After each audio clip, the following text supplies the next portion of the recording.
Municipal commissioner model colony town Zafar Iqbal Mughal نے director general admin Salman Haider اور director anti encroachment Manzoor Shoro اور assistant executive engineer mechanical and electrical Muhammad Aamir, director education Syed Muhammad Nadeem, deputy director باغات آصف غلام قادری اور building and road کے town کے دیگر افسران کے ہمراہ ماڈل کالونی ٹاؤن کا تفصیلی دورہ کیا اور یقینی طور پر چارج لینے کے بعد اجلاس کیا۔ اجلاس کے بعد اب علاقے کا دورہ کر رہے ہیں تاکہ تمام ہائے نو ہو۔ ٹاؤن میونسپل کمشنر ظفر اقبال مغل نے ماڈل کالونی ٹاؤن کے تحت چلنے والے مختلف اسکولوں کا بھی دورہ کر ڈالا۔ اسکول کی عمارتوں کی مخدوش صورتحال کا جائزہ لیا اور محمد علی جناح لائبریری کے دورے کے موقع پر لائبریری میں صفائی کے ناقص صورتحال اور عملے کی غیر حاضری پر سخت برہمی کا اظہار کرتے ہوئے لائبریری کے افسران اور ملازمین کو شو کاز نوٹس جاری کرنے کے لیے احکامات جاری کر دیے۔ پارک کے دورے کے دوران موقع پر پارک کی تزئین و آرائش کے احکامات بھی جاری کیے۔ ان کا کہنا تھا کہ لوگوں کو بلدیاتی سہولتوں کی فراہمی ہماری ذمہ داری ہے اور اس میں کسی قسم کی کوتاہی برداشت نہیں کی جائے گی۔ لوگوں کو صاف ستھرا ماحول اور خصوصاً گھر کے پاس اگر پارک موجود ہے تو خواتین بچوں کو صحت مند ماحول کی فراہمی کی بھی اشد ضرورت ہے اور یہ ہماری ذمہ داری ہے کہ ہم پارکوں کو اس طرح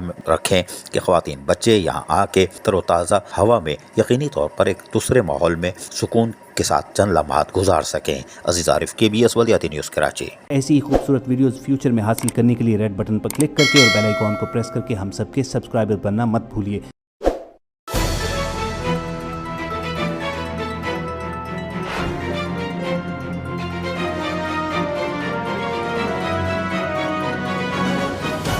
KBS بلدیاتی نیوز۔